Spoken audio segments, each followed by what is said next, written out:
The wedding dress felt like chains around my body as I stood at the altar, unable to see the man I was about to marry, but hearing his cold laugh echo through the church. Wait, before I tell you how I ended up here, let me ask you something that will shock you.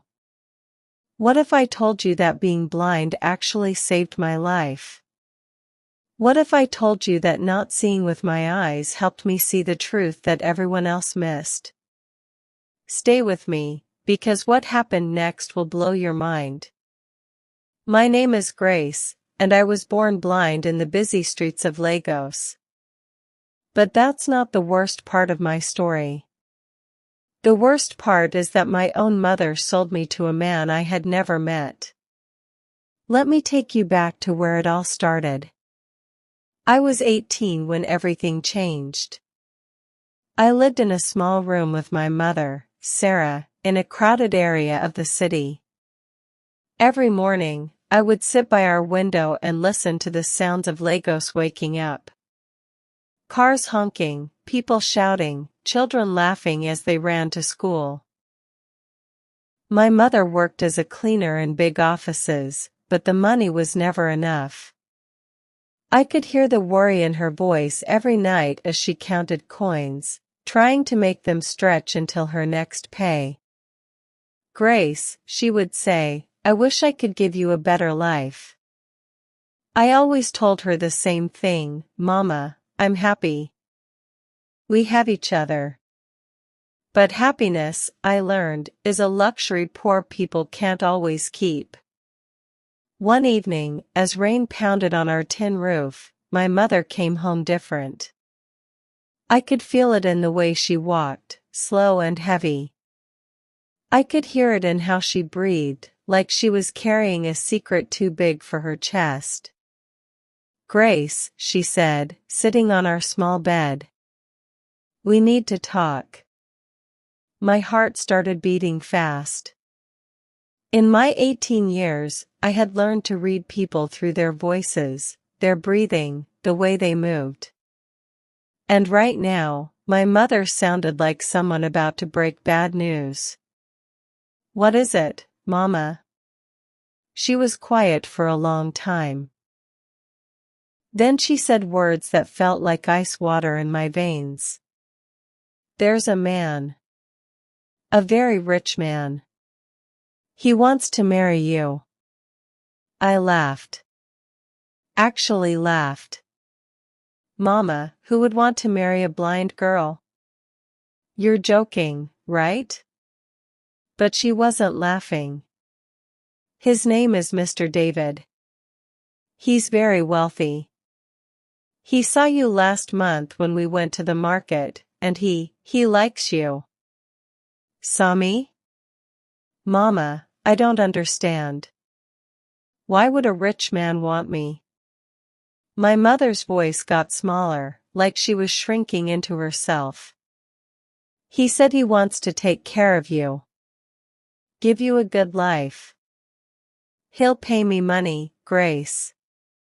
Enough money to fix all our problems. The world stopped. Pay you? Mama, are you selling me?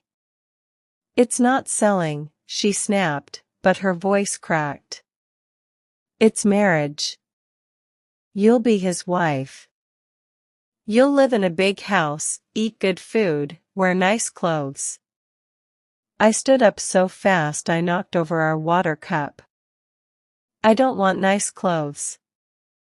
I want to choose who I marry. I want to love someone who loves me back. Love? My mother's voice turned bitter. Grace, love doesn't pay rent. Love doesn't buy food. This man can give you everything I never could. But I don't know him. You'll learn to know him. That night, I lay awake listening to my mother cry quietly on the other side of our thin wall. I wanted to comfort her, but I felt too broken inside. How could she do this to me? How could she trade her own daughter for money? But here's what I didn't know then: my mother was dying. 3 days later, a big car came to our street.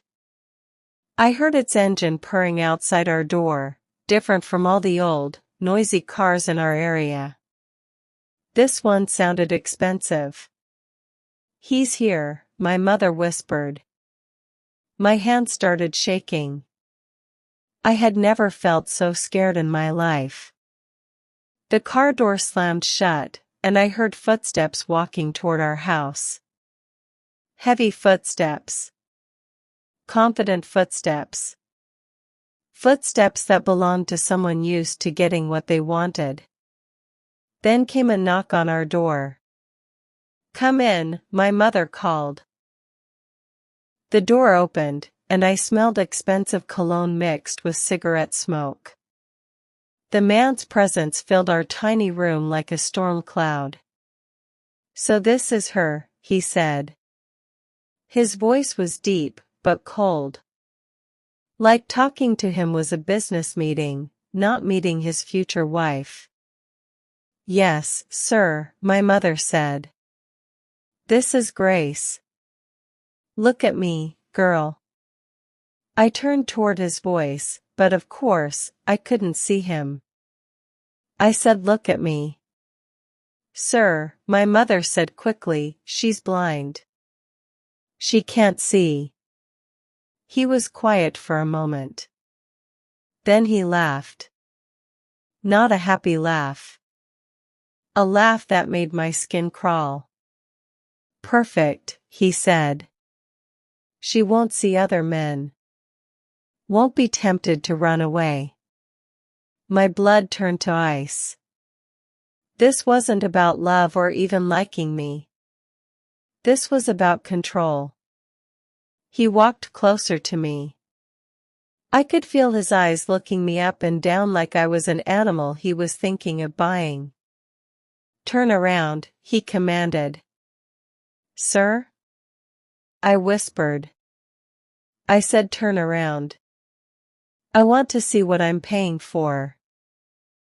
Shame burned in my chest, but my mother's hand pressed on my shoulder, turning me around slowly.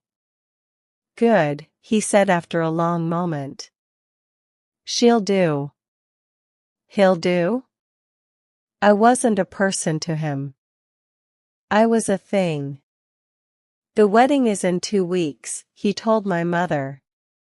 "I'll send someone to bring her tomorrow to choose a dress." "Tomorrow?" I gasped. "Is there a problem?" His voice turned dangerous. "No, sir," my mother said quickly. "No problem at all." After he left, I ran to our small bathroom and threw up. My whole body was shaking. 2 weeks. In 2 weeks, I would belong to a man who looked at me like a purchase. "Mama," I cried, "please don't make me do this." She held me tight, and I felt her tears falling on my hair. "I'm sorry," she whispered. "I'm so sorry, Grace. But we have no choice." But we did have a choice. I just didn't understand why she wouldn't take it. The next day, a woman came to take me shopping. Her name was Janet, and she worked for Mr. David. She wasn't mean, but she wasn't kind either. She treated me like a job she had to finish. At the wedding dress shop, she made me try on dress after dress. "This one," she finally said. "It's perfect." I ran my hands over the fabric. It was beautiful, I could tell. Soft and smooth with tiny beads sewn all over it. Under different circumstances, I would have loved this dress. But wearing it felt like putting on a prison uniform. "You look beautiful," the shop owner said. "Like a princess." I didn't feel like a princess. I felt like a sacrifice. That evening, I sat with my mother for what I thought might be our last real conversation. "Mama, tell me the truth. Why are you really doing this? She was quiet for so long I thought she wouldn't answer. Then she said something that changed everything. Because I won't be here much longer to protect you. What do you mean? I'm sick, Grace. Very sick. The doctor says I have maybe 6 months. The world tilted. What? Since when? Since last year. I've been hiding it because I didn't want you to worry. But I need to know you'll be safe when I'm gone. My heart broke into a million pieces. Mama, why didn't you tell me? We could have figured something else out. We could have dash. Could have what? Grace, be realistic. You're blind. You can't work most jobs. You can't live alone. What will happen to you when I die? I understood then. This wasn't about money. This was about fear. My mother was terrified of leaving me alone in a world that wasn't kind to people like me. But I was more terrified of living with a man who saw me as property. There has to be another way, I begged. This is the only way, she said. Mr. David is rich. He'll take care of you. But what if he doesn't? What if he hurts me? My mother didn't answer that question. Maybe because she didn't want to think about it. Or maybe because she already knew the answer. The days flew by like a bad dream. People came to our house with flowers, food, decorations. Everyone was excited about the wedding. Everyone except me. 3 days before the wedding, something happened that gave me hope. I was sitting outside our house when I heard a voice I didn't recognize. Excuse me, are you Grace? I turned toward the voice. It belonged to a young man, maybe around my age. Yes. Who are you? My name is Peter. I heard about your wedding. There was something in his voice. Something sad and worried. I work at Mr. David's house, he continued. I'm one of his guards. My heart started beating faster. Why are you here? He sat down next to me, and I could smell soap and honest sweat, so different from Mr. David's expensive cologne. Because I need to tell you something about the man you're going to marry. What about him? Peter's voice dropped to a whisper. He's not a good man, Grace. His last wife, she disappeared. The blood drained from my face. Disappeared? 6 months ago. He said she ran away, but... Peter's voice trailed off. But what? But she left everything behind. Her clothes, her jewelry, even her shoes. What woman runs away without shoes? I felt sick. Why are you telling me this? Because you seem like a nice girl. Because you don't deserve what he might do to you. What can I do? The wedding is in 3 days. Run, he said simply. Tonight. I can help you. For a moment, hope bloomed in my chest. Then reality crashed down. I can't. My mother is sick.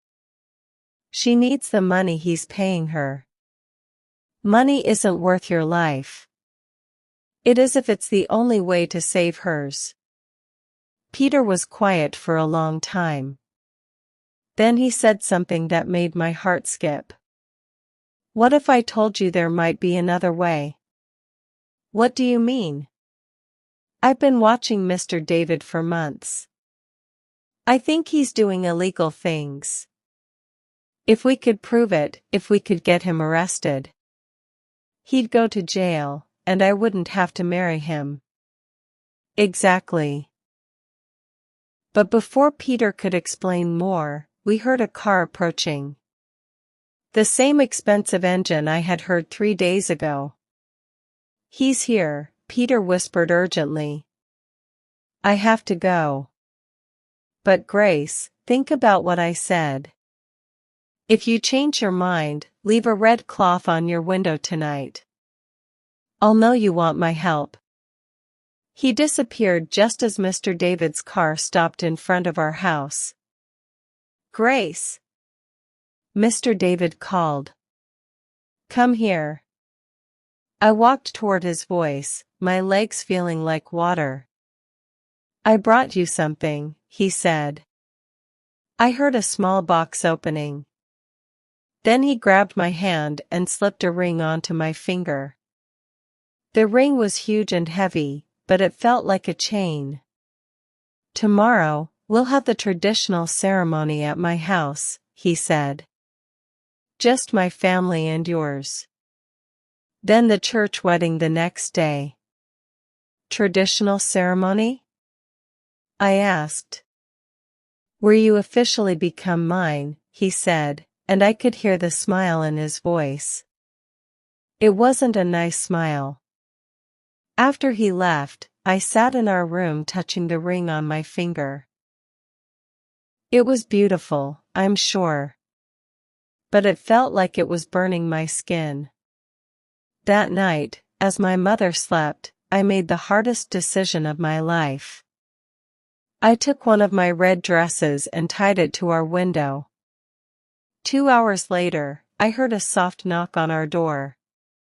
My heart pounded as I crept to open it. Grace? Peter's voice whispered. I'm here. Are you sure about this? I thought about my mother, sleeping peacefully for the first time in months, probably dreaming about the money that would pay for her medicine. I thought about Mr. David's cold laugh and his missing wife. I thought about the life I would have as his property. I'm sure. Then we need to move fast. I found something today. Something that could change everything. What? Mr. David keeps files in his office. Files with names and photos of young girls. Girls like you. I think he's been doing this for years, buying girls from poor families. My blood turned to ice. Buying them for what? I don't know yet. But I don't think they become his wives. I think something much worse happens to them. The wedding dress felt like chains around my body as I stood at the altar the next day, unable to see the man I was about to marry, but hearing his cold laugh echo through the church. But here's what Mr. David didn't know: I had seen his files. And I was about to destroy him. Watch out for part 2, where Grace's true plan unfolds and the shocking truth about Mr. David is revealed. What do you think Grace discovered in those files? And how will she use Peter's help to escape her fate? The next part will shock you even more than this one. Don't miss it.